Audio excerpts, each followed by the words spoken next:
Hello student, कैसे हैं सभी।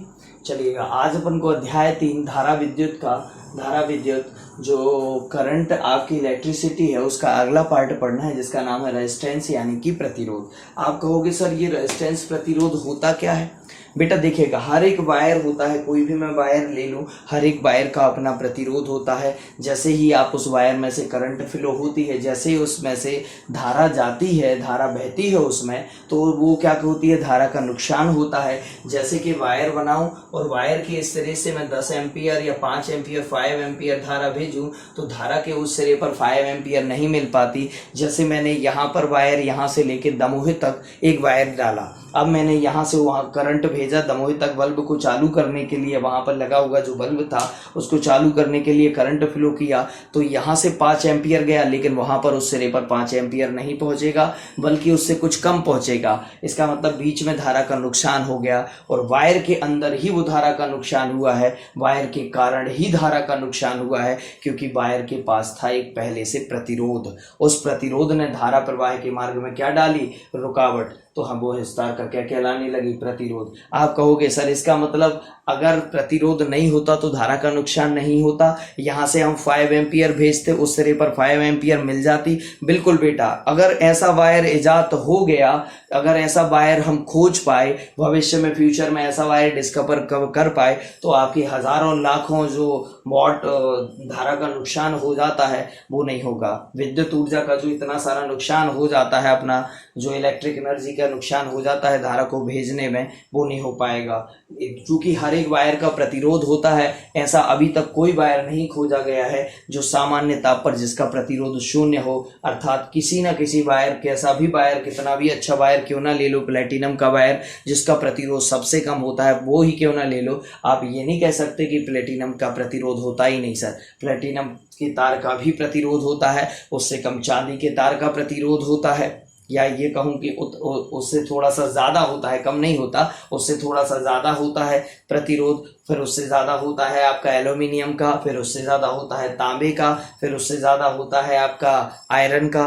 तो ऐसे करके इनके प्रतिरोध बढ़ते जाते हैं। आप कहोगे अलग अलग धातुओं का प्रतिरोध अलग अलग होता है। बिल्कुल बेटा, अलग अलग धातुओं का प्रतिरोध अलग अलग होता है। चाहे तो इस डेफिनेशन में एक लाइन नीचे जुड़ जाएगी, तथा अलग अलग धातुओं का प्रतिरोध या अलग अलग चालकों का प्रतिरोध अलग अलग होता है, ऐसा हम लिख पाएंगे। अब मन में आता है सर ये धारा का नुकसान कर कैसे देता है। जैसे आपने कहा कि सर ये मैंने वायर बनाया हुआ है, जैसे मैं नीचे एक और वायर बनाता हूँ, देखिएगा ये वायर बनाया मैंने, एक बढ़िया सा वायर बनाया है। देखिए इस वायर में क्या होगा, अगर आप कहोगे सर जैसे ये ए सिरा है और ये बी सिरा है, मैं इस सिरे से 5 एम्पियर करंट को फ्लो करता हूँ, तो क्या इस सिरे पर 5 एम्पियर नहीं मिल पाएगी। नहीं बेटा, 5 एम्पियर नहीं मिलेगी, क्योंकि इसमें धारा का नुकसान होगा बीच में। और वो काय के कारण होगा, इसी चालक तार द्वारा, इसी चालक तार के पदार्थ द्वारा धारा के बहने में क्या डाली जाएगी, रुकावट। आप कहोगे इसके पदार्थ द्वारा कैसे रुकावट डाली जाएगी, तो यहीं से हमें समझना है कि प्रतिरोध का ओरिजिन कहाँ से होता है, प्रतिरोध तार में आता कहाँ से है। तो उसके लिए इस डायग्राम को देखिए, आपको भविष्य में फिर कभी ये बार बार नहीं सोचना पड़ेगा कि आखिर तार में धारा का नुकसान कैसे हो जाता है, या तार में प्रतिरोध आता कहाँ से है। सबसे पहले देखिएगा, अगर मैं इसकी बनावट बनाऊं और मैं कहूं कि भैया मैंने इसके सिरों पर, तार के सिरों पर विभवांतर आरोपित कर दिया, विभवांतर आरोपित कर दिया मतलब इस तार में मैंने कितनी धारा फ्लो कर दी, आई धारा फ्लो कर दी। तो मैंने ये बना दिया आई, कि इस तार में मैंने आई धारा फ्लो की है, ये बता दिया। अब जैसे ही धारा फ्लो की है तो इसके सिरों पर क्या उत्पन्न हो जाता है, विभवांतर, यानी विभव में अंतर। इस सिरे पर कुछ विभव होगा, इस सिरे पर कुछ विभव होगा, तो इन सिरों पर क्या उत्पन्न हो जाएगा, विभवांतर उत्पन्न हो जाएगा। अब बेटा क्या होता है, आप समझते हैं कि धातु चालक में हमें पहले ही मुक्त इलेक्ट्रॉन मॉडल जब बता रहे थे तो बता दिया था कि इसके सभी इलेक्ट्रॉन इधर उधर गति करते रहते हैं, लेकिन जब धारा बहाते हैं तो यह विद्युत क्षेत्र के विपरीत दिशा में गति करने लगते हैं। या तो ये कहें कि इसे बाह्य विद्युत क्षेत्र में रखते हैं, या इसमें धारा बहाते हैं, या एक और कह सकते हैं कि इसके सिरों पर क्या लगाते हैं, विभवांतर। तो इनके विद्युत क्षेत्र की विपरीत दिशा में सभी इलेक्ट्रॉन, या इस धारा की विपरीत दिशा में, या तो विद्युत क्षेत्र की विपरीत दिशा में, अगर विद्युत क्षेत्र उस तरफ है तो ये ऐसे जाने लगेंगे सभी इलेक्ट्रॉन। अगर धारा ए से बी जा रही है तो सभी इलेक्ट्रॉन बी से कहाँ की तरफ आने लगेंगे, ए की तरफ आने लगेंगे। तो यहाँ पर क्या होता है बेटा, मान के चलिए ये सब के सब इलेक्ट्रॉन रखे हुए हैं, मान के चलो इस तार में ये इलेक्ट्रॉन है, ठीक है, जो इधर उधर गति कर रहे थे, और जैसे ही मैंने क्या किया, इन इलेक्ट्रॉन के यहाँ पर इस तार में मैंने धारा बहाई, या फिर ये कह दूं कि इसे बाह्य विद्युत क्षेत्र में रखा, या फिर इसे ये कह दूं कि इनके सिरों पर हमने क्या पोटेंशियल डिफरेंस जनरेट कर दिया,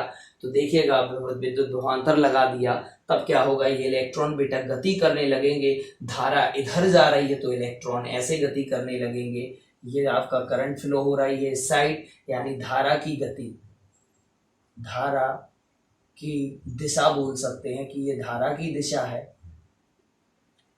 तो ये हो जाएगी इलेक्ट्रॉन प्रवाह की दिशा, इलेक्ट्रॉन प्रवाह की दिशा। देखिएगा ये बना दी मैंने इलेक्ट्रॉन प्रवाह की दिशा,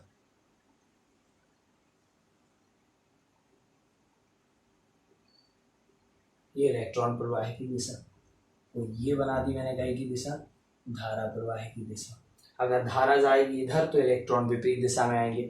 आप कहोगे तो इसमें प्रतिरोध कहाँ से आया, वही बता रहे बेटा कि जैसे इलेक्ट्रॉन अपनी जगह छोड़कर आगे ट्रेवल कर जाते हैं, जैसे ये इलेक्ट्रॉन आगे चला गया तो ये अपने पीछे क्या छोड़कर चला जाएगा, जिस जगह से ये गया है वहां पर हो जाएगा प्लस चार्ज जनरेट, यानी होल। आप कहोगे फिर तो सब इलेक्ट्रॉन जाएंगे, तो ऐसा ही होगा, बिल्कुल बेटा, सब इलेक्ट्रॉन जाएंगे जब आगे की तरफ तो ऐसा ही होगा हर बार कि जैसे ये जाएंगे अपनी जगह छोड़कर तो वहां पर कौन सा चार्ज जनरेट कर जाएंगे, प्लस। देखिएगा ये जा रहे हैं सब के सब, और ये बना दिया इनने प्लस, ये जा रहा है इधर, इसने भी यहाँ पर क्या जनरेट कर दिया, प्लस। जब इलेक्ट्रॉन अपनी जगह छोड़कर जाते हैं तो वहाँ होल, होल मतलब धनावेश उत्पन्न कर जाते हैं। जब इलेक्ट्रॉन अपनी जगह छोड़कर जाते हैं तो अपनी जगह पर क्या छोड़ जाते हैं, धनावेश छोड़ जाते हैं। देखिएगा ये धनावेश छोड़ जाते हैं। बेटा अभी अगली क्लास में अपन ओम का नियम निगमित करेंगे। ओम का जो वैज्ञानिक ओम थे उनने प्रतिरोध के संबंध में एक व्यंजक दिया था, एक एक्सप्रेशन दिया था रेजिस्टेंस का, वो अपन पढ़ेंगे, तो उसको ओम लॉ बोलते हैं, ओम का नियम, तो अपन वो पढ़ेंगे, उसमें भी कुछ ऐसा पढ़ने मिलेगा। अब आप कहोगे सर ये सब फ्लो होने लगे तो इसका प्रतिरोध से क्या रिलेशन है? बेटा इसका प्रतिरोध से ही रिलेशन है, और आपको एक ही बार में समझ आएगा, बस थोड़ा सा यहाँ ध्यान दीजिएगा अच्छे से। अब बेटा देखना गौर से, सभी बच्चे ध्यान से यहाँ पर इस पॉइंट को बारीकी से देखेंगे, यहाँ आपको पता चल जाएगा तार में प्रतिरोध आता कैसे। जैसे ही बेटा प्लस चार्ज जनरेट होता है तो इलेक्ट्रॉन कहाँ निकल जाता है, आगे। इसके पीछे वाला इलेक्ट्रॉन भी आगे आ रहा होता है, उसके पीछे वाला भी आगे आ रहा होता है, उसके पीछे वाला भी आगे आ रहा होता है, और अपने पीछे क्या छोड़ते जाता है, वह प्लस चार्ज धनावेश छोड़ता जाता है। अब ये जो इलेक्ट्रॉन है, अच्छे से सोचना, ये अपनी जगह छोड़कर क्या आया, प्लस चार्ज। अब ये आगे जाएगा, और जैसे ये गति करता है, जीरो से कितने वेग तक पहुंचता है, v तक पहुंचता है, या मैं कहूं vd तक पहुंचता है, अनुगमन वेग प्राप्त करता है, अपना उच्च वेग प्राप्त करता है, उसके पहले ही वह आगे आने वाले किससे टकरा जाता है, धनावेश से टकरा जाता है। अच्छे से सुनना, ये इलेक्ट्रॉन जब अपनी जगह छोड़कर, जैसे मैं कहूं ये इलेक्ट्रॉन यहाँ पर बैठा था पहले, ये अपनी जगह छोड़कर गया, सो यहाँ पर क्या बना गया, प्लस चार्ज, और ये कहाँ निकल गया, आगे, जी आ गया इलेक्ट्रॉन आगे। अब ये आगे अपना गति धीरे धीरे करके ये वेग बढ़ाएगा, और जैसे ही अधिकतम वेग पर पहुंचेगा, ये आगे जो प्लस चार्ज रखा हुआ था उससे क्या हो जाएगा, टकरा जाएगा, और दोनों प्लस माइनस मिलके, इलेक्ट्रॉन माइनस होता है और ये प्लस माइनस मिलके क्या होंगे, खत्म होंगे, और खत्म होने से एनर्जी क्या होगी, प्रोड्यूस होगी, एनर्जी उत्पन्न होगी, जिससे तार गर्म होगा, अर्थात यहाँ धारा का नुकसान होगा। फिर आप कहोगे सर फिर तो ये वाला इलेक्ट्रॉन भी आगे वाले प्लस से टकराएगा, ये वाला इलेक्ट्रॉन भी आगे वाले प्लस से टकराएगा। बिल्कुल बेटा, जब इलेक्ट्रॉन आगे वाले जो प्लस चार्ज, जो अगला इलेक्ट्रॉन छोड़कर गया है, प्लस चार्ज जनरेट करके गया है, ये इलेक्ट्रॉन उससे टकराता है, तो दोनों प्लस और माइनस मिलके क्या हो जाते हैं, न्यूट्रल हो जाते हैं। उत्पन्न क्या होता है, ऊर्जा, और ऊर्जा का यहाँ क्या होता है, ऊर्जा के कारण ये तार क्या हो जाता है, गर्म, जिसे हमने नाम दिया तार का प्रतिरोध। और आप कहने लगे कि ये जो नुकसान होता है वो इस तार के काय के कारण होता है, प्रतिरोध के कारण। लेकिन अगर अंदर की अपन बनावट को परखें और बहुत अच्छे से फुल डिटेल में बोलें तो अपन ये कहेंगे प्रतिरोध मतलब इलेक्ट्रॉन अपने आगे वाले जब प्लस से टकराने लगता है तो दोनों मिलके जब खत्म होते हैं तो ऊर्जा उत्पन्न होती है, यानी ऊर्जा का तार के अंदर क्या होता है, नुकसान होता है। उसे ही हमने नाम दिया एक शब्द में, क्या नाम दिया, प्रतिरोध, रेजिस्टेंस, कि ये रेजिस्टेंस तार में ऐसे आया सभी बच्चों को समझ में। अच्छा, ये वाला प्लस देखिएगा, यहाँ से इलेक्ट्रॉन गया आगे की तरफ और जैसे ही अधिकतम वेग पर पहुंचा, दौड़ते दौड़ते स्पीड उसने अपनी बढ़ाई और जैसे ही बढ़ाई स्पीड, अधिकतम स्पीड हुई, वो आगे वाले प्लस से टकरा गया। आगे वाले प्लस से टकराया, दोनों मिलके क्या हो गए, न्यूट्रल। न्यूट्रल होने से क्या उत्पन्न हुई, एनर्जी। एनर्जी उत्पन्न होने से ये तार क्या हुआ, गर्म। गर्म से क्या हुआ, धारा का नुकसान हुआ तार के अंदर। वो तार के अंदर धारा का नुकसान हुआ, उसे ही हमने नाम क्या दिया, प्रतिरोध नाम दिया। तो ये आप याद रखिएगा बच्चों सभी। चलिएगा, इसके नीचे अपन एक लाइन और लिख देंगे। प्रतिरोध में क्या लिख दोगे, प्रतिरोध में लाइन लिखेंगे कि किसी चालक तार द्वारा, इसी चालक तार द्वारा धारा प्रवाह के मार्ग में क्या डाली गई, रुकावट डाली गई, जिसे हम चालक तार का क्या कहते हैं, प्रतिरोध कहते हैं। और इसे अक्षर का ऐसे प्रदर्शित करते हैं आर से, और नीचे लिख देंगे अलग अलग चालकों का प्रतिरोध अलग अलग होता है। अलग अलग चालकों, अलग अलग चालकों, डिफरेंट कंडक्टर हैं, उनके रेजिस्टेंस भी डिफरेंट होते हैं। चालकों का प्रतिरोध, अलग अलग चालकों का प्रतिरोध भी अलग अलग होता है। अलग अलग चालकों का प्रतिरोध भी अलग अलग होता है।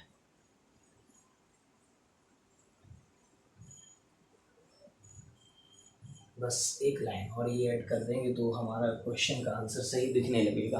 ये हो गई प्रतिरोध की डेफिनेशन। कभी याद नहीं करना, जैसे ये एक वायर है तो किसी चालक तार द्वारा, यानी इसी तार द्वारा धारा के बहने में जो क्या उत्पन्न की गई है, रुकावट, धारा मार्ग, धारा के बहने में करंट फ्लो में जो बैरियर बनाया गया है, बहने से रोका गया है, इसे फ्लो होने से रोका गया है, उसे ही इस तार का क्या कहते हैं, प्रतिरोध। तो किसी चालक तार द्वारा धारा प्रवाह के मार्ग में डाली गई रुकावट, किसी चालक तार द्वारा, यानी इसी तार द्वारा धारा प्रवाह के मार्ग में डाली गई रुकावट इस चालक तार का क्या कहलाती है, प्रतिरोध कहलाती है। और प्रतिरोध को कैसे दर्शाते हैं, आर से। अच्छा, अलग अलग धातुओं का या अलग अलग चालकों का प्रतिरोध भी क्या होता है, अलग अलग होता है। तो यहाँ पर ये भी लिख सकते थे, अलग अलग धातु चालकों का प्रतिरोध भी अलग अलग होता है। तो यहाँ पर धातु वर्ड और जोड़ सकते हो कि अलग अलग धातु चालकों, अलग अलग धातु चालकों का प्रतिरोध भी अलग अलग होता है। एक बार इसका स्क्रीनशॉट ले लीजिएगा।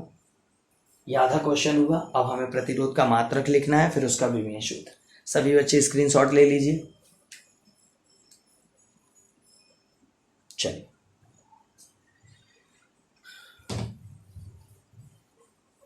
अब बेटा आता है अगला,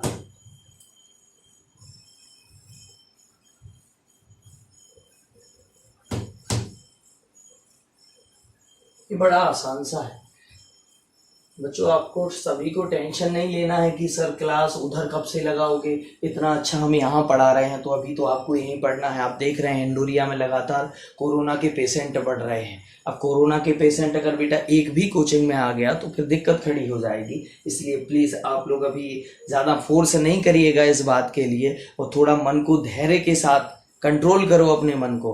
और डेली जब ये वीडियो देखते हो तो ऐसा नहीं कि आधा देखा अब आधा खाना खा के देखेंगे, अभी आधा देखा अभी बाद में देख लेंगे, अभी सोते सोते देख लेंगे। पूर्ण ईमानदारी से, जैसे भगवान की पूजा करते हैं तो पूरी अगरबत्तियों को घुमा के लगा के, ऐसा नहीं कि आधी अगरबत्तियां जलाएं उसके बाद कहते हैं बाद में करेंगे पूजा, पहले खाना खा लें, फिर थोड़ी अगरबत्तियां जल गई फिर बाद में, ऐसा तो नहीं करते ना। तो ध्यान रखिएगा बेटा, एक जीवन की एक तपस्या है। ये जो आप कर्म अभी कर रहे हो ना, इसका प्रतिफल आपको मेन एग्जाम में मिलेगा।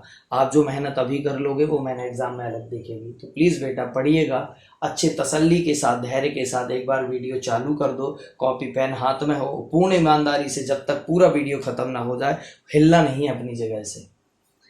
चलिए अगला देखिएगा, प्रतिरोध का मात्रक।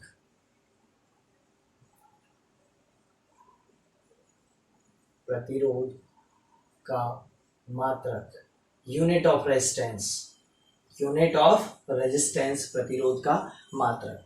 आप कहोगे सर प्रतिरोध का मात्रक, बेटा देखो अधिकतर चीजों में अपन ने जैसे पहले अध्याय में आवेश पढ़ा, चार्ज, उसका मात्रक आपने क्या पढ़ा, आप कहते थे सर कूलाम पढ़ा, कूलाम तो शॉर्टकट मात्रक था, उसका फुल मात्रक हमने पढ़ा था एम्पियर सेकेंड। फिर दूसरा अपन ने पढ़ा क्या, विभव या विभवांतर, पोटेंशियल या पोटेंशियल डिफरेंस, उसका मात्रक आपने वोल्ट पढ़ा, या उसका आपने फुल मात्रक क्या पढ़ा, वोल्ट नहीं बोलना तो जूल पर कूलाम। अगला आपने पढ़ी विद्युत धारिता, विद्युत धारिता C बराबर आप देखते थे कि यहाँ पर Q बराबर C भी होता था, तो C बराबर निकला था Q अपॉन V।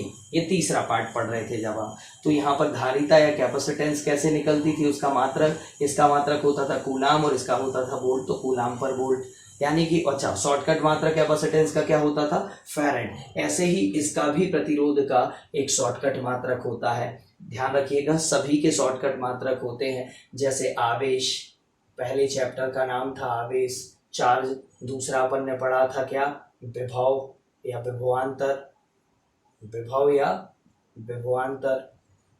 देखना अभी आ रहा है अपन वापस यहीं पे लौट के प्रतिरोध के मात्रक पर, तो थोड़ा सा और पिछला देख लीजिएगा, आवेश पढ़ा, विभव पढ़ा, फिर उसके बाद क्या पढ़ा आपने, धारिता, और धारिता के बाद अब अगला कौन सा आया है, प्रतिरोध। ऐसे आप रिवाइज करते रहिएगा, कभी आपको प्रॉब्लम नहीं जाएगी, आप बहुत अच्छे से याद रख पाएंगे, दूसरों को भी समझा पाएंगे, बस थोड़ा सा ध्यान दीजिएगा और अच्छे से पढ़ते जाइए। आवेश देखिएगा, यहाँ पर आप इनके फुल मात्रक भी लिख सकते हैं, और यहाँ शॉर्टकट ये हो जाएगा, फुल मात्रक क्या होता है, ये आ जाएगा, शॉर्टकट क्या होता है, शॉर्टकट मात्रक। देखिएगा फुल मात्रक आवेश का क्या होता है, एम्पियर सेकेंड, एम्पियर गुणा सेकेंड या एम्पियर इंटू सेकेंड। आप कहोगे सर एम्पियर सेकेंड नहीं लिखना, तो एक और मात्रक था इसका शॉर्टकट क्या, कूलाम। या तो आप बोल दो कि आवेश का मात्रक एम्पियर सेकेंड होता है, या ये बोल दो कि आवेश का मात्रक कूलाम होता है। उसके बाद अगला आता है विभव या विभवांतर का, तो इसका होता है जूल पर कूलाम, फुल मात्रक जो इसकी फुल यूनिट होती है वो होती है जूल पर कूलाम, ये नहीं बोलना, तो शॉर्टकट क्या था, वोल्ट। उसके बाद धारिता, धारिता का फुल मात्रक क्या था, C बराबर Q अपॉन V, तो Q का क्या था, कूलाम, और पर V का क्या था, वोल्ट, तो कूलाम पर वोल्ट। और आप कहोगे सर कूलाम पर वोल्ट नहीं लिखना, तो शॉर्टकट इसका मात्रक क्या था, फैराड। ऐसे बेटा देखो ओम का नियम जब अपन पढ़ेंगे, V बराबर IR, V बराबर IR, तो ये R बचा लीजिए बस यहाँ पर, तो बेटा I कहाँ पहुंच जाएगा, V के अपॉन में, वेरी गुड, I कहाँ पहुंच जाएगा, V के अपॉन में। तो यहाँ पर देखिएगा अब अपन को R मतलब क्या, प्रतिरोध, रेजिस्टेंस को क्या लिख देते हैं, R। अब चलिए इसका मात्रक आपको पता करना है, तो V का बताइए क्या होता है, वोल्ट, और इसका क्या, एम्पियर, तो इसका क्या आ जाएगा, वोल्ट पर एम्पियर, वोल्ट पर एम्पियर फुल मात्रक, और शॉर्टकट मात्रक हो जाएगा इसका ओम। क्या हो जाएगा बेटा, ओम। शॉर्टकट मात्रक ओम होता है, ओम का सिंबल भी होता है, ओम का सिंबल ऐसे होता है, देखिएगा ये ओम का सिंबल होता है, ओम लिख दीजिए या ओम ऐसा बना दीजिएगा। अच्छा ये ओम नहीं बना दीजिएगा, ये वाला ओम नहीं कह रहे हम, ये वाला ओम नहीं, आप ये वाला ओम कह रहे हैं। चलिए ये मात्रक आप भूल जाएं तो V बराबर क्या याद रखिए, IR, तो R क्या हो जाएगा, रेजिस्टेंस, I कहाँ पहुंच जाएगा, अपॉन में, तो V अपॉन I बराबर क्या हो जाएगा, R। अब R का पता करना है कि मात्रक क्या है, तो V का क्या होता है, वोल्ट, और इसका क्या होता है, एम्पियर, तो वोल्ट पर एम्पियर, या शॉर्टकट क्या होता है, ओम। एक बार इसका भी स्क्रीनशॉट ले लीजिएगा, आपको कहीं पर ऐसा बीच में बना के नोट बना के लिख दिया करो ऐसा, तो आपका पुराना भी रिवाइज हो जाता है। चलिएगा तो यहाँ से प्रतिरोध का मात्रक निकालते हैं, ये आपको रटवाएंगे नहीं, आपको अच्छे से समझा के ही भेजेंगे। देखिए प्रतिरोध का मात्रक क्या होता है बेटा, तो जैसे मैंने एक वायर लिया, इस वायर में मैंने जैसे ही धारा प्रवाहित की यानी I प्रवाहित की, तो इसके सिरों पर क्या उत्पन्न हो गया, विभवांतर। अच्छा जैसे मैंने 5 एम्पियर किया, तो मान के चलो यहाँ पर 10 वोल्ट बना, कितना विभवांतर उत्पन्न हुआ, 10 वोल्ट का, मान के चलो 10 वोल्ट का होगा। अगर यहाँ पर 8 एम्पियर करते हो तो ये विभवांतर भी बढ़ेगा बेटा, क्योंकि धारा जो विभवांतर होता है वो धारा प्रवाह के अनुक्रमानुपाती होता है। किसी चालक के सिरों पर उत्पन्न क्या, जैसे ये चालक है, ये क्या है बेटा, एक चालक, जैसे ये चालक तार है, इसके सिरों पर कितना विभवांतर, ये सिरा ए, ये सिरा बी है, ये वाला सिरा ए, ये वाला सिरा बी। तो आप कहोगे सर इसके सिरों पर कितना विभवांतर उत्पन्न होगा, वो इसमें प्रवाहित धारा के अनुक्रमानुपाती होगा। धारा जितनी ज्यादा बहाओगे इसमें उतना ज्यादा इसके सिरों पर क्या मिलेगा, विभवांतर। जितनी कम धारा बहाओगे उतना कम विभवांतर मिलेगा। यानी जैसे जैसे धारा का मान बढ़ाओगे वैसे वैसे विभवांतर का मान क्या होगा, बढ़ेगा। यानी कि भी अनुक्रमानुपाती क्या होता है बेटा, आई। भी अनुक्रमानुपाती क्या होता है, आई। और जैसे अनुक्रमानुपाती का सिंबल हटता है तो यहाँ पर एक कांस्टेंट आता है, क्या, आर। क्या आता है, आर। तो आर क्या कहलाता है, चालक तार का प्रतिरोध कहलाता है। और यहाँ से आर बराबर क्या आ जाएगा वो बेटा, भी, और अपॉन में क्या आ जाएगा, आई।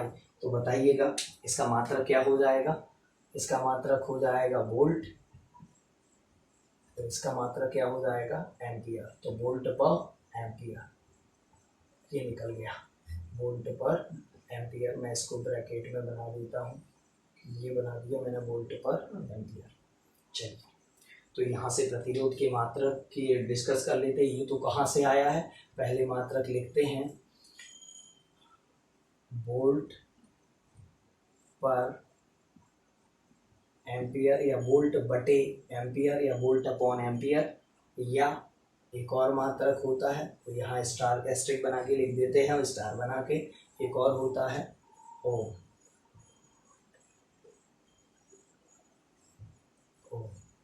इसका सिंबल बना देते हैं।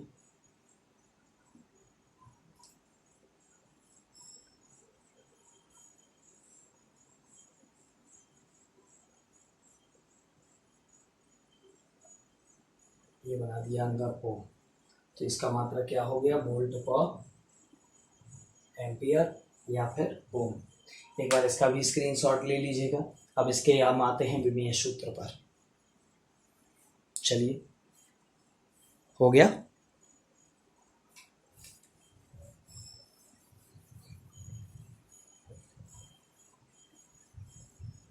देखिए, अब आता है विमीय सूत्र प्रतिरोध का। डायमेंशनल फॉर्मूला निकालते हैं, काय का, प्रतिरोध का।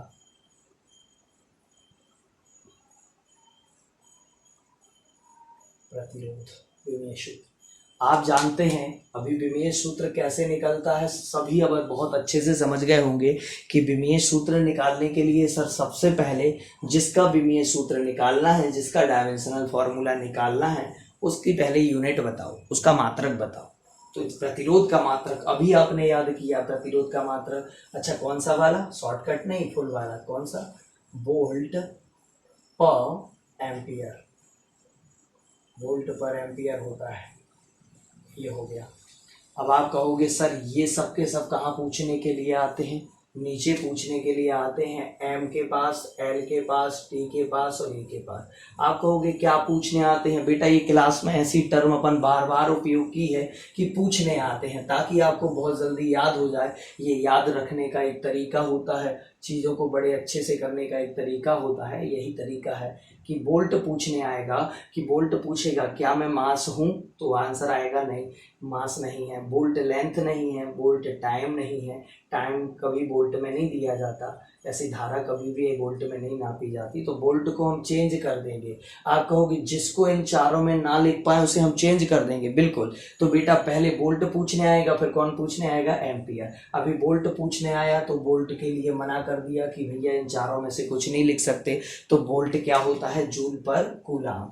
तो यहाँ लिख दिया जूल और यहाँ लिख दिया क्या, कूलाम। उसको चेंज कर दिया। और आपको चेंज करना आना चाहिए, यानी बोल्ट पता होना चाहिए कि बोल्ट को चेंज कैसे करना है। तो जूल पर कूलाम या जूल बटे कूलाम में कर दिया। अब कौन पूछने आएगा, एम्पियर। तो यहाँ पर एम्पियर मास नहीं है, एम्पियर लेंथ नहीं है, एम्पियर टाइम नहीं, एम्पियर क्या है, ए। तो उस एम्पियर के लिए हम जल्दी से क्या लिख देंगे, ए लिख देंगे।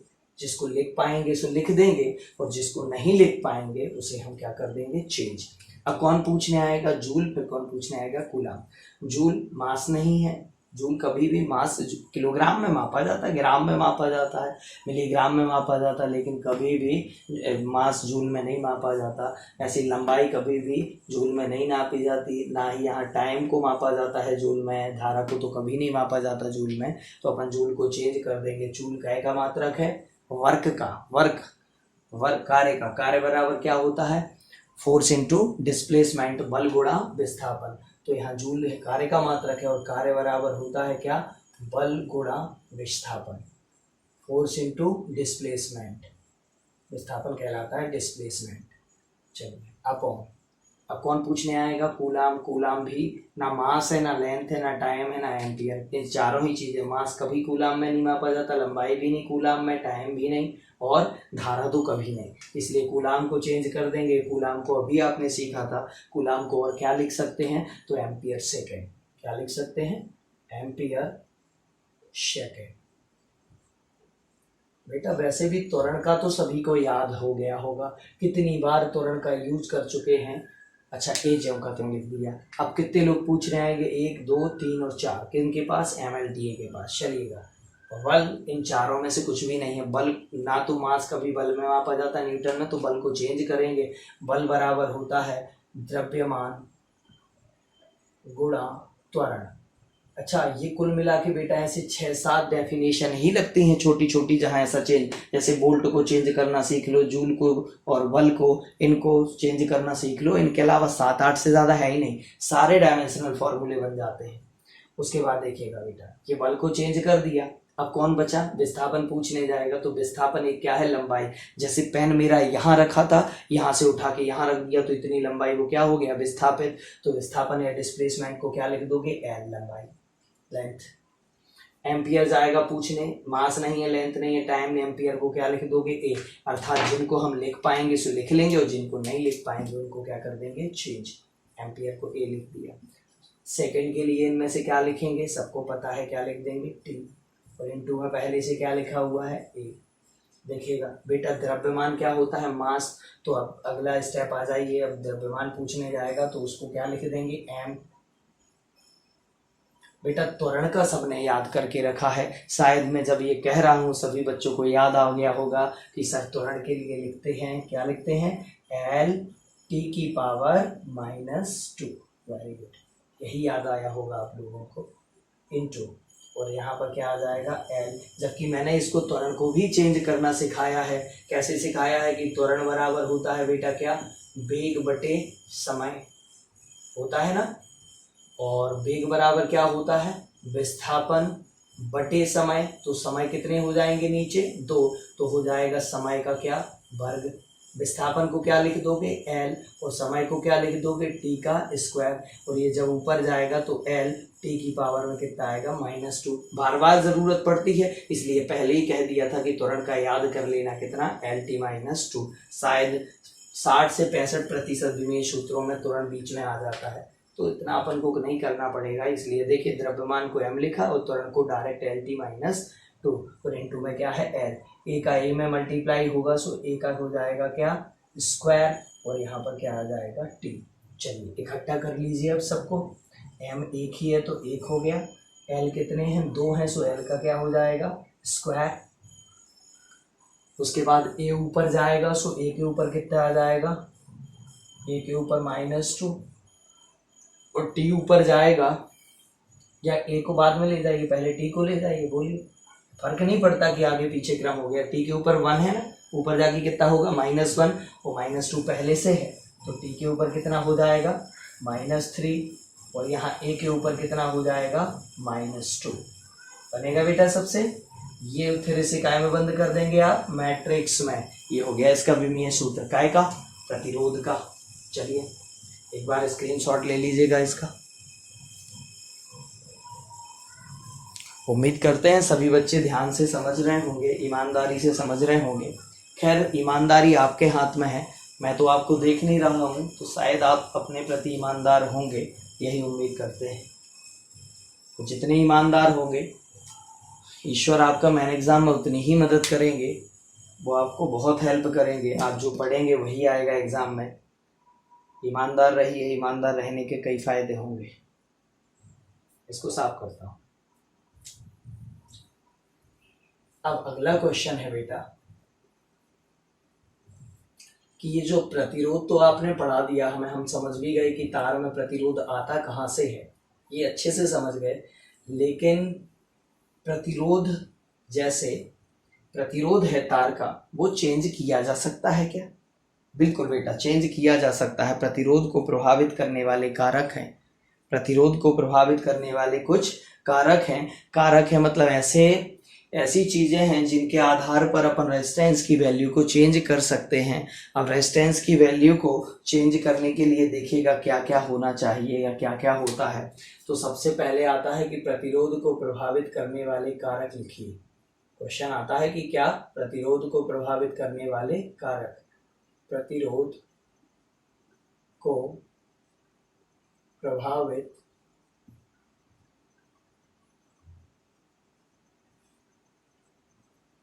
करने वाले कारक। मैं एक एक समझाता जाऊंगा, आप बड़े अच्छे से समझ लीजिएगा। अगर ये समझ लेंगे तो ऑब्जेक्टिव से यहाँ से बनेगा तो 100% आपसे बन जाएगा। पहला कारक है चालक की लंबाई या तार की लंबाई। प्रतिरोध को प्रभावित करने वाला कारक क्या आ जाएगा? पहला, चालक की लंबाई। मुक्त इलेक्ट्रॉन काय में पाए जाते हैं? धातुओं में। तो मुख्य रूप से धातु चालक की लंबाई की बात कर रहे हैं, ये इफेक्ट करती है प्रतिरोध को। कैसे? चालक की लंबाई नाम दे दिया जैसे L। ठीक, अगर मैं ये कहूं कि एक वायर इतना है मेरा और एक वायर इतना है मेरा, ठीक, यहां से धारा भेजनी थी ए से काय की तरफ, बी की तरफ। ऐसे इसमें धारा भेजनी थी सी से काय की तरफ, डी की तरफ। आप कहोगे सर जैसे ही धारा ये गई इधर, ऐसे इसमें धारा जैसे ही इधर जाएगी उसके सारे के सारे इलेक्ट्रॉन कहाँ चलने लगेंगे? विपरीत दिशा में, और कैसे टकराने लगेंगे? आगे वाले प्लस चार्ज से टकराएंगे और तार क्या होगा? गर्म होगा। तो बेटा ये बताइए ज्यादातर धारा का नुकसान इसमें हो जाएगा कि इसमें? क्योंकि ये ज्यादा लंबा है तो ज्यादा देर तक वो टकराते रहेंगे, जिससे यहाँ पर ज्यादा धारा का क्या हो जाएगा? नुकसान। इसका मतलब ये है कि लंबाई बढ़ेगी तो नुकसान बढ़ेगा, नुकसान बढ़ेगा मतलब प्रतिरोध बढ़ेगा। ध्यान से आया समझ में? इसका मतलब ये है कि चालक तार की लंबाई बढ़ने पर, चालक तार की लंबाई बढ़ने पर उसका प्रतिरोध क्या हो जाता है? बढ़ जाता है। चालक तार की लंबाई बढ़ने पर, चालक तार की लंबाई बढ़ने पर उसका प्रतिरोध, चालक तार की लंबाई बढ़ने पर उसका प्रतिरोध भी बढ़ जाता है। चालक तार की लंबाई बढ़ने पर उसका प्रतिरोध भी बढ़ जाता है। Very good. देखिएगा, अर्थात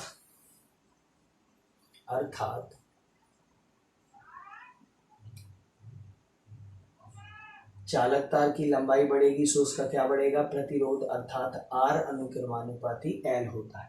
L लंबाई जितनी ज्यादा बढ़ाओगे उतना ज्यादा क्या बढ़ेगा? प्रतिरोध। एग्जाम्पल के लिए व्यवहारिक भाषा में समझो, यहाँ हिंडोरिया से दमोह भेजनी है वायर से और यहाँ से जबलपुर भेजनी है। ज़्यादा प्रतिरोध किस तार का होगा? ऑब्वियस सी बात, जबलपुर तक भेजेंगे तो बीच बीच में जो इलेक्ट्रॉन धन आयन से टकराते हैं वो ज़्यादा देर तक किस वायर में टकराते रहेंगे, जिसे हमें कहाँ भेजना है? जबलपुर तक। जिससे हमें इलेक्ट्रिसिटी को कहाँ तक भेजना है? जबलपुर तक। इसका मतलब किसका प्रतिरोध ज़्यादा हो जाएगा? जबलपुर वाले वायर का ज़्यादा हो जाएगा। जो दमोह तक का वायर है उसका प्रतिरोध क्या रहेगा? कम रहेगा। इसका मतलब ये है कि जैसे जैसे लंबाई बढ़ेगी तो प्रतिरोध बढ़ेगा। और देखिएगा ये तार है जैसे 1 मीटर लंबा। कितने मीटर लंबा है बेटा? 1। अगर मान के चलो इस तार को हम खींच पाते हो, खींचते गए और इसे 6 मीटर का बना दिया, खींचते 1 मीटर के। आप बताइएगा तार को खींचने से उसका प्रतिरोध बढ़ा या घटा?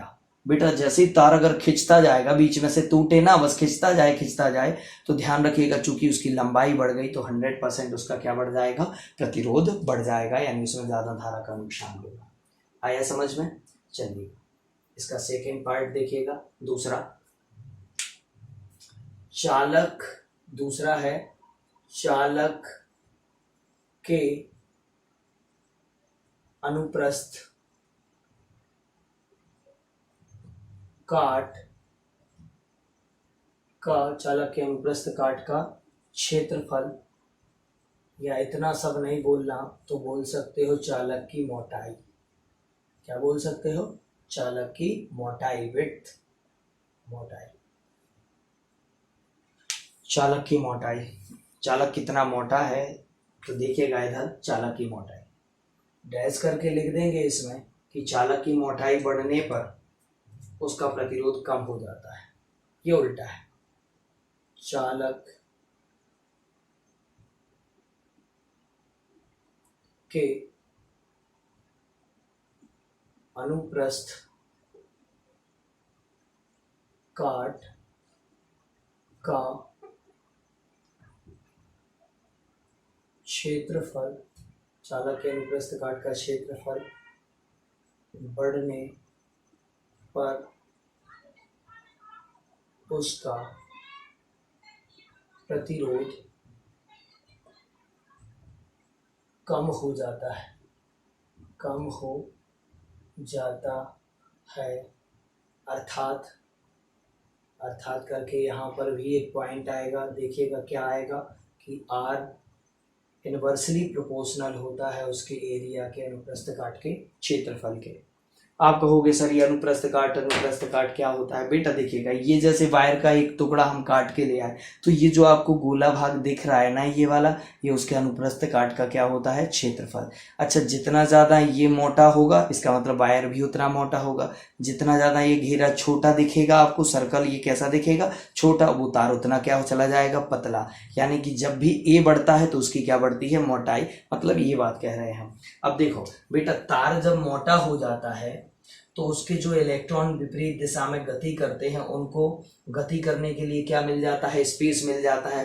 तो वो पेयर बना लेते हैं, दोनों इलेक्ट्रॉन क्या बना लेते हैं? पेयर। देखना कैसे, जैसे आगे प्लस आयन रखा था उससे टकराने ही वाला था, तो ये दो इलेक्ट्रॉन मिलके पेयर बनाते हैं और उस प्लस आयन के ऊपर से निकल जाते हैं, टकराते नहीं हैं। यानी कि उनको फैलने की क्या मिल जाती है? जगह मिल जाती है। और जब टकराएंगे नहीं तो एनर्जी प्रोड्यूस नहीं होगी, या एनर्जी का लॉस नहीं होगा, तो उसका प्रतिरोध क्या हो जाएगा? कम। तो ध्यान रखिएगा, जब बार बार वायर पिघल रहा होता है तो उसकी जगह हम मोटा वायर डाल देते हैं। मोटा वायर से क्या होता है? प्रतिरोध कम हो जाता है और वो फिर पिघलता नहीं है, क्योंकि तार गर्म नहीं होगा, ज़्यादा नुकसान नहीं होगा, तो वो पिघलेगा नहीं। आया समझ में सबको? ये बहुत अच्छा पॉइंट है, आपको याद रखना, सीधा सा याद रखो मन में। देखो, पहला, लंबाई बढ़ेगी तो प्रतिरोध बढ़ेगा, लंबाई घटेगी तो प्रतिरोध घटेगा, अर्थात अनुक्रमानुपाती L। उसके बाद आएगा, जब मोटाई बढ़ती है तो दो इलेक्ट्रॉन को मिलके क्या बना लेते? पेयर बना लेते, जोड़े, और वो अगले वाले जो धनायन सामने रखा है उसके कहाँ से निकल जाते हैं? ऊपर से निकल जाते हैं, जिससे वो टकराते नहीं है। वैज्ञानिकों ने ऐसी अभिकल्पनाएं की, वो परीक्षण द्वारा इन्हें सिद्ध किया, तो जिससे वो टकराते नहीं है तो एनर्जी का लॉस नहीं होता है, जिससे तार गर्म नहीं होता, तो उसका प्रतिरोध क्या हो जाता है? कम हो जाता है। यानी कि ध्यान रखिएगा, तार अगर मोटा ले लोगे आप तो फिर जैसे एक पतला सा वायर था उसको दबा दबा कर के मशीनों की सहायता से उसे जब मोटा किया गया या पिघलाकर मोटा कर दिया गया, 25 मीटर लंबा था उसे पिघलाकर 5 मीटर का बना दिया गया। जब उसे मोटा कर दिया गया वायर को, तो उसका प्रतिरोध क्या होगा बेटा? उसका प्रतिरोध कम हो जाएगा। अब उसमें धारा का नुकसान कम होगा, क्योंकि उसमें से इलेक्ट्रॉन को फैलने के लिए या निकलने के लिए ज़्यादा जगह मिल गई। बनेगा? चलिए, ये दो पॉइंट याद रखिएगा। चालक को प्रभावित करने वाले दो कारक हो गए। अब देखिएगा, चालक के प्रतिरोध को प्रभावित करने वाले कितने कारक हो गए? दो। ये दो याद रखिए, यहीं से आपको विशिष्ट प्रतिरोध का पता चलेगा, या प्रतिरोधकता एक चीज जब हम अपन आगे पढ़ेंगे कल के लेक्चर में, तो उसमें ये दोनों पॉइंट काम आएंगे। अब तीसरा बताते हैं इसका, एक बार इसका स्क्रीनशॉट ले लीजिएगा।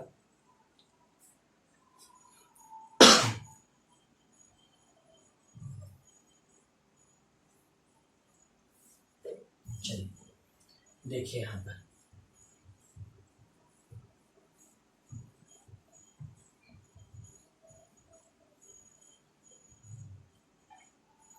अब आता है ताप पर। अगला आएगा ताप पर। ताप पर भी निर्भर करता है कौन? प्रतिरोध। ध्यान रखना बेटा, ताप बढ़ेगा, ताप बढ़ने पर प्रतिरोध, ताप बढ़ने पर धातु चालकों का प्रतिरोध बढ़ता है। धातु चालकों का प्रतिरोध, ताप बढ़ने पर धातु चालकों का प्रतिरोध बढ़ता है। जितना ज़्यादा वो तार क्या होता जाएगा? गर्म होता जाएगा, उसका प्रतिरोध भी उतना ज़्यादा क्या होगा? बढ़ता जाएगा। ये आगे आपको समझने मिलेगा, लेकिन यहाँ से 3 चीज़ें आती हैं, बहुत अच्छे से समझिएगा। चालकता, इसकी बाद में बात करेंगे।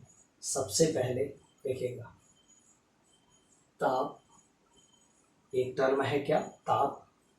याद रखिएगा अच्छे से, ये जो बता रहे हैं ये कितना इम्पोर्टेंट है ये आपको तब पता चलेगा जब इससे ऑब्जेक्टिव आएंगे, तब यहाँ सोच कर ही लिखना होगा। ताप, अगला है प्रतिरोध, और अगला है बेटा चालकता। चालकता का मतलब होता है कितने अच्छे से धारा उसमें फ्लो हो रही है, ठीक है ना। देखो, ऊपर की तरफ जब भी ऐसा एरो बनाए तो ये एरो हमेशा होता है बढ़ने का, और जब भी ऐसा एरो बनाए तो होता है घटने का। ये इन तीनों में रिलेशन है।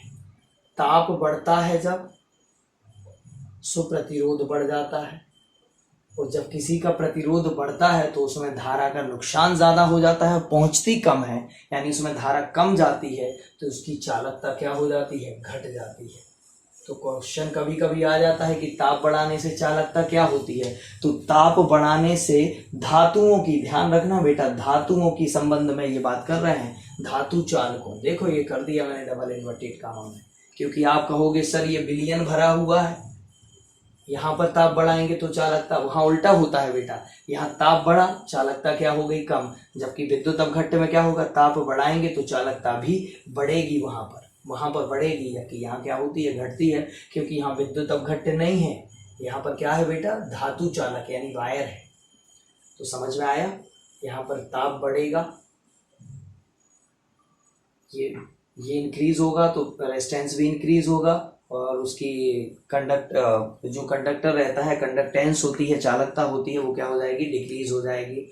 ये बढ़ेगा तो यहाँ लिखते हैं ताप बढ़ेगा तो प्रतिरोध बढ़ेगा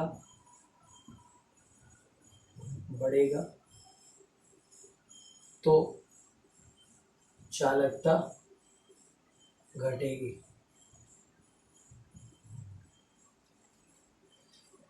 आया समझ में?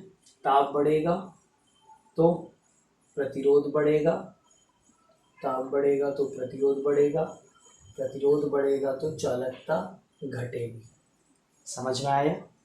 चलिए, ताप बढ़ने से प्रतिरोध क्या हो जाता है? बढ़ जाता है, यानी तार तो पहले ही गर्म हो रहा था प्रतिरोध के कारण, और चूंकि गर्म हो गया तो उसका प्रतिरोध कमने की बजाय और बढ़ता जाएगा, जिससे वो फाइनली पिघल जाता है तार। तो ताप बढ़ने पर प्रतिरोध बढ़ जाता है और उसकी चालकता क्या हो जाती है? कम हो जाती है। कोई पूछता है ताप बढ़ेगा तो प्रतिरोध, तो याद रखना है बढ़ेगा। कोई पूछेगा प्रतिरोध बढ़ेगा तो चालकता कम होगी। फिर जैसे फैन में हमने वायर में प्रतिरोध बढ़ा दिया, चालकता कम हो गई, कम धारा जा रही है, फैन स्लो हो जाएगा। प्रतिरोध कम हो गया तो चालकता क्या हो गई? बढ़ गई, ज़्यादा धारा चली जाएगी, फैन तेज हो जाता है। ये रेगुलेटर से कर पाते हैं आप। तो ये तीनों याद रखिएगा। ताप बढ़ेगा तो चालकता, ध्यान रखना, ताप बढ़ेगा तो कैसे याद रखना है? मन में सोचना आंखें बंद करके कि भैया ताप बढ़ेगा तो प्रतिरोध बढ़ जाएगा, और जब किसी चीज़ का प्रतिरोध बढ़ जाता है तो उसकी चालकता घट जाती है। तो लिख देना कि ताप बढ़ेगा तो चालकता घट जाएगी, बनेगा। खालिस्तान में आता है कि किसी चालक का ताप बढ़ाने पर उसकी चालकता खालिस्तान हो जाती है, तो लिखना है घट जाती है, बनेगा। चलिए, इसको एक बार स्क्रीनशॉट ले लीजिएगा इसका। अगला आता है फोर्थ, पदार्थ पर।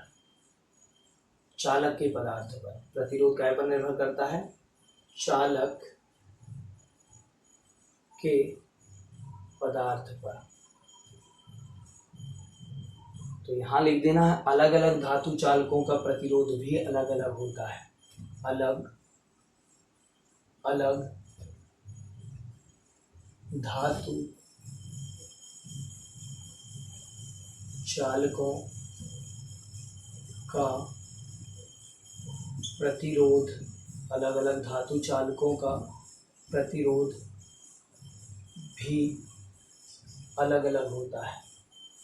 अलग अलग होता है। अलग अलग धातु चालकों का प्रतिरोध भी अलग अलग होता है। जैसे फॉर एग्जाम्पल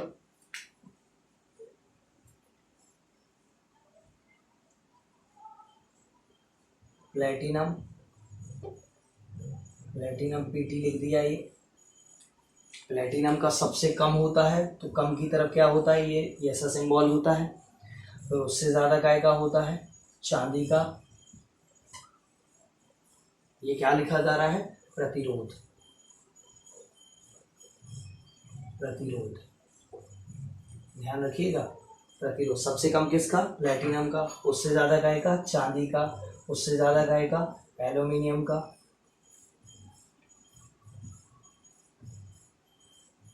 एल्यूमिनियम का। फिर उससे ज्यादा काय का? तो अब यहाँ जगह नहीं है तो मैं यहाँ से बना देता हूँ। एल्यूमिनियम का। फिर उससे ज़्यादा होता है काय का? तांबे का, कापर का। फिर उससे ज़्यादा काय का होता है? लोहे का, आयरन का। ध्यान रखना ये प्रतिरोध का क्रम है बेटा, चालकता का उल्टा होगा। देखो सबसे कम प्रतिरोध काय का है? प्लेटिनम का। तो सबसे अच्छी चालकता काय में होगी? प्लेटिनम में। फिर आप कहोगे सर सबसे अच्छी चालकता है जब इसकी सबसे कम प्रतिरोध है तो घर में प्लेटिनम के वायर डालो। बेटा प्लेटिनम सोने के बराबर महंगा होता है और इसके वायर डालना संभव नहीं है। इसलिए आप कहो तो चांदी के डाल दो, चांदी के भी कॉस्टली पड़ते हैं। तो इसकी जगह हम एल्यूमिनियम या तांबे के वायर ज़्यादा उपयोग करते हैं, आयरन के कम करते हैं, क्योंकि आयरन का प्रतिरोध ज़्यादा होता है यानी उसकी चालकता कम होती है। अगर सेम वायरिंग उतनी ही मीटर की वायरिंग घर में आयरन की लगी हो और उतने ही मीटर की वायरिंग काय की लगी हो? कापर की। तो किसका इलेक्ट्रिसिटी का बिल ज़्यादा आएगा? जिसके यहाँ क्या? आयरन की लगी है, क्योंकि उसका प्रतिरोध क्या होता है? ज़्यादा, तो उसकी चालकता कम हो जाती है, वो धारा का ज़्यादा लॉस करता है। प्रतिरोध ज़्यादा होने से धारा का ज़्यादा लॉस करता है आयरन। तो अपन काय की वायरिंग करते हैं? मुख्य रूप से तांबे की या फिर एल्यूमिनियम की। याद रखोगे? चलिए, अगर ये चालकता का क्रम होता तो चालकता में क्या हो जाता बेटा? उल्टा। अगर ये क्रम काय का होता? चालकता का, कंडक्टेंस का। चालकता, चालकता तो सबसे कम किसकी हो जाएगी? आयरन की। आयरन को क्या लिख देते हो? Fe, जानते हैं ना, सही केमिस्ट्री तो पढ़ते ही हैं। Fe सबसे कम चालकता Fe की हो। फिर यहाँ पर इतनी चीज़ों में जितनी लिखी है, ऐसा नहीं कि मैं सबसे कम बोल रहा हूँ। सबसे कम का मतलब ये है कि ये अगर 5 धातुएं लिखी हुई हैं, जैसे लिखा अलग अलग धातुओं का प्रतिरोध अलग अलग होता है, तो मैं इनके संबंध में बता रहा हूँ केवल 5। तो आयरन की यहाँ सबसे कम है चालकता, क्योंकि उसका प्रतिरोध सबसे ज़्यादा है। फिर काय की चालकता है? उसके बाद तांबे की। तांबे को क्या लिखते हो? कापर, तो Cu। फिर उसके बाद क्या है? Aluminium, Al। फिर उसके बाद क्या है? सिल्वर। सिल्वर को क्या लिखते हो? Ag, लिखते हो कि नहीं? और Au काय को लिखते हो? गोल्ड को, Ag। फिर उससे ज़्यादा चालकता काय की है, या सर्वाधिक चालकता काय की है? Pt की। Pt मतलब प्लैटिनम की। तो ये आप स्क्रीनशॉट ले लीजिएगा इसका। देखिए प्रतिरोध सबसे ज़्यादा काय का है, तो ये सबसे कम इसका, फिर इससे ज़्यादा, फिर इससे ज़्यादा, फिर इससे सबसे ज़्यादा काय का है? आयरन का। चालकता सबसे ज़्यादा काय की हो जाएगी? सबसे ज़्यादा हो जाएगी जिसका प्रतिरोध सबसे कम है। सबसे कम प्रतिरोध किसका है? प्लेटिनम का, इसलिए उसकी चालकता क्या हो जाएगी? सबसे ज़्यादा बनेगा। चलिए स्क्रीनशॉट ले लीजिएगा बच्चे इसका सभी लोग।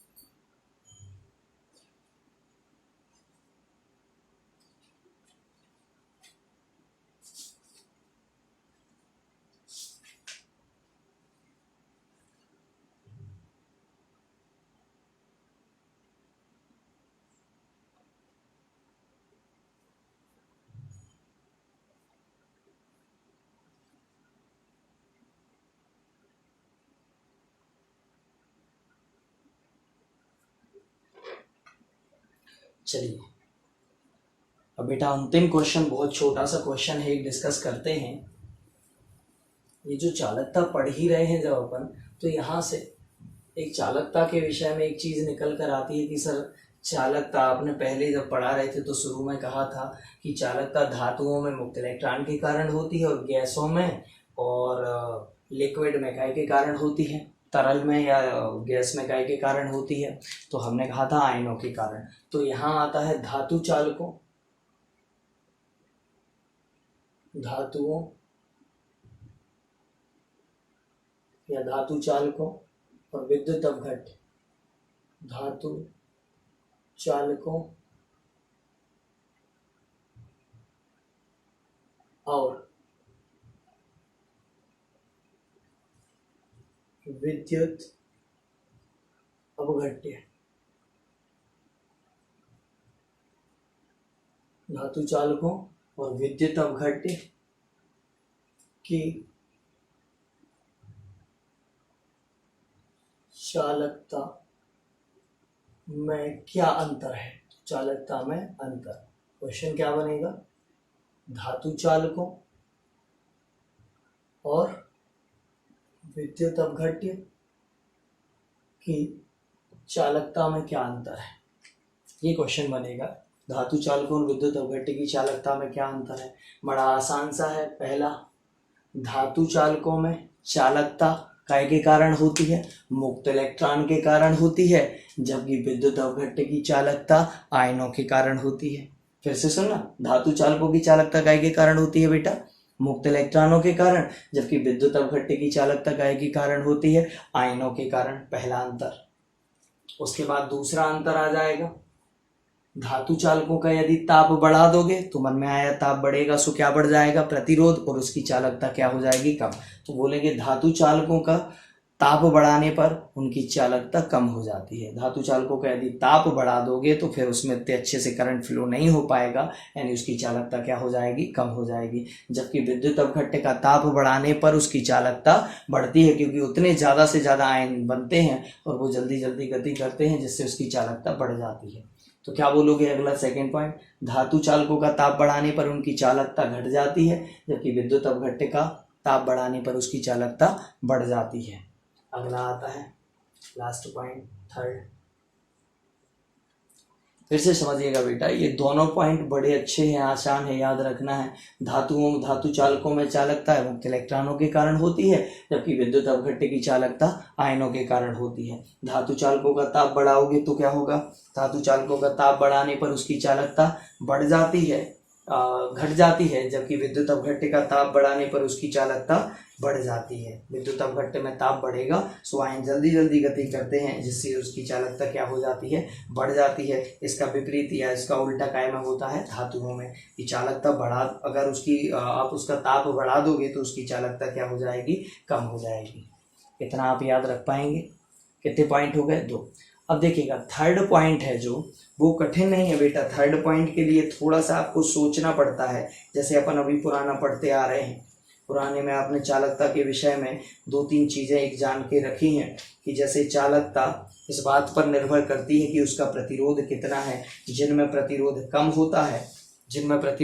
कम होता है उसकी चालकता उतनी ज़्यादा होती है, जिसमें प्रतिरोध कम होता है उसमें चालकता ज़्यादा होती है। लेकिन कभी ये सोचा कि आखिर ऐसा क्यों होता है। तो देखिएगा बेटा, प्रतिरोध आपने पहले ही कहा था, प्रतिरोध के कारण ही धारा का नुकसान होता है। लेकिन बहुत सारी चीज़ें ऐसी होती है जिनमें परिवर्तन देखने मिलता है विद्युत धारा प्रवाहित करने पर। जैसे आप देखते थे कि सर ये बर्तन बना और इसमें जैसे ये शुद्ध जल भरा हुआ है, अब इसमें आप विद्युत धारा या करंट फ्लो कर दोगे तो क्या फ़र्क पड़ेगा, कुछ नहीं। ऐसे ही यहाँ पर एक धातु की रॉड रखी है, इसमें जब आप करंट फ्लो कर दोगे तो क्या होगा, कोई भी परिवर्तन नहीं आता, वो ज्यों की त्यों। लेकिन जैसे ही इसमें क्या डालते हैं, नमक डालते हैं और इसमें क्या करते हैं, करंट फ्लो करते हैं, तो ये ज़्यादा से ज़्यादा आयनों में क्या हो जाते हैं, टूट जाते हैं या आयोनाइजेशन हो जाता है। तो ध्यान रखिएगा, धातु चालकों में धारा प्रवाहित करने पर कोई रासायनिक क्रिया नहीं होती, जबकि विद्युत अपघट्य में धारा प्रवाहित करने पर उसमें क्या होती है, रासायनिक क्रिया होती है।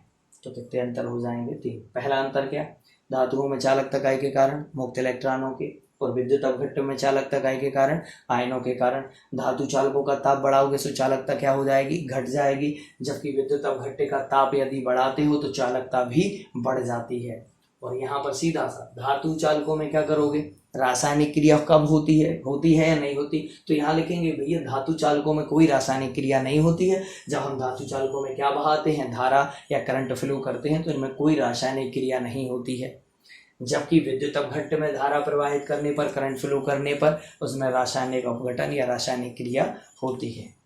बनेगा बेटा, ये तीनों अंतर और आपको लिख लेना है। इसके नोट्स भले ही ना मिले, आपको क्वेश्चन की हेडिंग डाल लेना है, धातु चालकों और विद्युत अपघट्ट की चालकता में अंतर लिखिए और ये तीनों अंतर लिख देना है। चलिए, थैंक यू। तो सभी बच्चों, आप लोगों को बहुत अच्छे से लेक्चर को पढ़ना है और आगे आपको रेगुलर इस चैप्टर के लेक्चर मिलते रहेंगे। जैसे ये फिनिश होगा आपको बता दिया जाएगा और अगला चैप्टर आपका 4th स्टार्ट कर दिया जाएगा।